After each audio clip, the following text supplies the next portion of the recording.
जब माता सीता का लंका में प्रवेश हुआ तब पितामह ब्रह्मा जी संतुष्ट हुए और देवराज इंद्र से कहा, देवराज, तीनों लोगों के हित और राक्षसों के विनाश के लिए दुरात्मा रावण ने सीता को लंका में पहुंचा दिया है। पतिव्रता जानकी जी सदा सुख में ही पली हैं। इस समय वे अपने पति के दर्शन से वंचित हैं और राक्षसियों से घिरी रहने के कारण सदा उन्हीं को सामने देखती रहती हैं।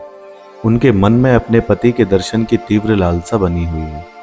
लंकापुरी समुद्र के किनारे बसी हुई है। वहां रहती हुई सती साध्वी सीता का पता श्री रामचंद्र जी को कैसे लगेगा।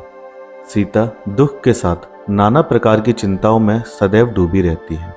पति के लिए इस समय वे अत्यंत दुर्लभ हो गई हैं।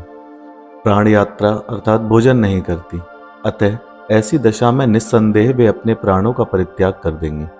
यदि सीता जी के प्राणों का क्षय हो गया तो हमारे उद्देश्य की सिद्धि में पुनः पूर्ववत संदेह उत्पन्न हो जाएगा। अतः तुम शीघ्र ही लंकापुरी में प्रवेश करके सीता जी से मिलो और इस समस्या का समाधान करो। ब्रह्मा जी के ऐसा कहने पर देवराज इंद्र देवी निद्रा को साथ लेकर रावण द्वारा पालित लंकापुरी में पहुंच गए। फिर देवराज इंद्र ने निद्रा को सभी राक्षसों को मोहित करने का आदेश दिया।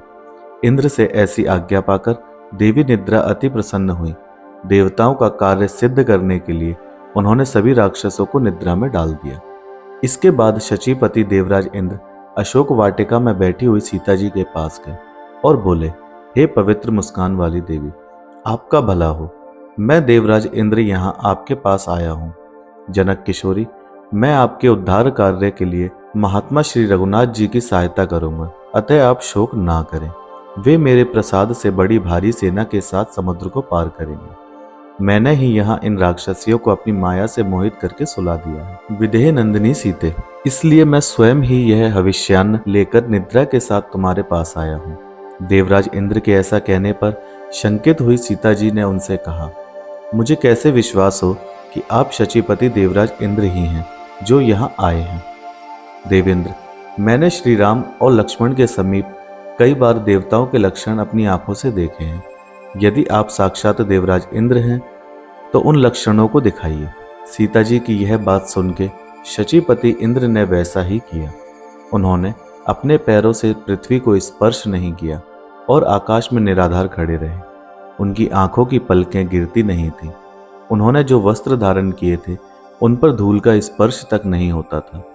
उनके कंठ में जो पुष्पमाला थी उसके पुष्प कुमलाते नहीं थे। देवोचित लक्षणों से इंद्र को पहचान कर सीता जी बहुत प्रसन्न हुई। वे भगवान श्री राम के लिए रोते हुए इंद्र से बोली, भगवान, सौभाग्य की बात है कि आज भाई सहित महाबाहु श्री राम का नाम मेरे कानों में पड़ा है। मेरे लिए जैसे मेरे ससुर महाराज दशरथ तथा पिता मिथिला नरेश जनक हैं, उसी रूप में मैं आज आपको देखती हूँ। मेरे पति आपके द्वारा सनाथ हैं।